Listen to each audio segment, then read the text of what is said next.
লিটন মিরাজদের ছায়াসঙ্গী হয়ে থাকবেন মনোবিদ।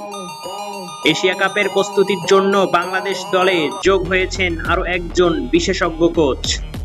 সেই বিশেষজ্ঞ পাওয়ার হিটিং কোচ জুলিয়ান উড কাল থেকে কাজ শুরু করেছেন জাতীয় দলের সঙ্গে। 28 দিনের চুক্তি শেষে উড 3 সেপ্টেম্বর চলে গেলেও মনোবিদ ডেভিড স্কোয়াডের সঙ্গে পথ চলাটা লম্বাই হওয়ার কথা বাংলাদেশের। কবে আসবেন সেই দিনক্ষণ ঠিক না হলেও আগামী মাসে এশিয়া কাপ পর্যন্ত দলের সঙ্গে থাকা চূড়ান্ত স্কোয়াডের। বাংলাদেশ ক্রিকেট দলে মনোবিদ নতুন কোনো ঘটনা নয়। 2003 সালে বিশ্বকাপের আগে প্রথমবার এসেছিলেন এক অস্ট্রেলিয়ান মনোবিদ। এরপরেও নানা সময়ে কাজ করেছেন দেশি বিদেশি কয়েকজন, তাদের বেশিরভাগই ছিলেন স্বল্প সময়ের জন্য। মনোবিদ হিসেবে বাংলাদেশ দলের সঙ্গে সবচেয়ে বেশি কাজ করেছেন অস্ট্রেলিয়ার ফিন জনসি। 2015 বিশ্বকাপ থেকে 2016 সালের ডিসেম্বর পর্যন্ত 4টি সিরিজে তিনি দলের সঙ্গে ছিলেন। এবার আবার স্থায়ী মনোবিদের পথে হাঁটতে যাচ্ছে বিসিবি।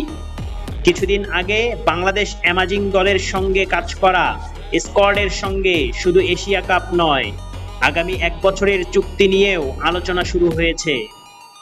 আপাতত এশিয়া কাপ পর্যন্ত স্কোয়াডের কাজের ধরন কেমন হবে তা জানতে চাইলে ক্রিকেট পরিচালক বিভাগের প্রধান নাজমুল আবেদিন ফাহিম বলেন, মনোবিদ সব ক্রিকেটারের সঙ্গে আলাদাভাবে কাজ করবেন। মাঠে দেখবেন, মাঠের বাহিরেও দেখবেন, কথা বলবেন, দলের অংশ হিসেবে থেকেই কাজ করবেন তিনি। প্রতিটি ধাপে ক্রিকেটাররা কি করে সেটি যখন দেখবেন তখন সেটা নিয়ে কাজ করার সুযোগ থাকবে। ব্যক্তিগত খারাপ সময় অথবা দলের বাজে অবস্থা মনোবিদের কাজটা বেশি গুরুত্বপূর্ণ হয়ে ওঠে। ক্রিকেটাররা তখন মানসিকভাবে অনেকটাই বিপর্যস্ত হয়ে থাকেন। সামাজিক যোগাযোগ মাধ্যমে যৌক্তিক অযৌক্তিক নানা সমালোচনার প্রভাব ফেলে অনেকের উপর। এসব সামলাতেই দীর্ঘমেয়াদে মনোবিদ নিয়োগ দেওয়ার চিন্তাটা এসেছে। চ্যানেলটি সাবস্ক্রাইব করে সাপোর্ট করবেন।